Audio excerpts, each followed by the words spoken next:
Ủa cháu này tôi sai của Chúa lý kéo.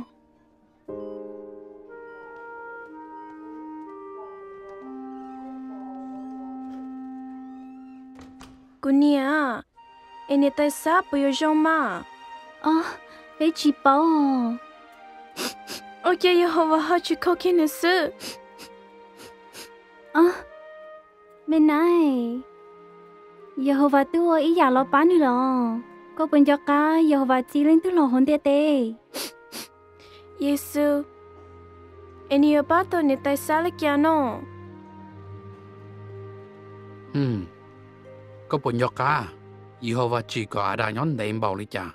Mỗi次，但是我只梦有话路，被天知道鸟了。 Do vì bé sẽ đời bố lên do ada cho mình nhọ, bé thế chơi mò, chơi lão, thế chơi tua, tiệt si Jehovah tao ô lý cha là chờ bé.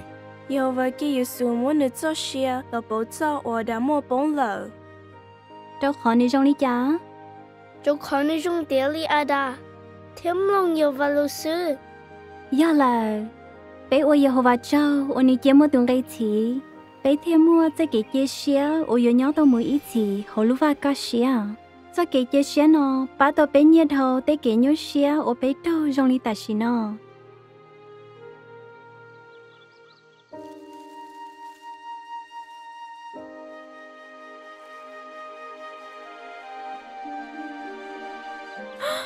Nè tay xa?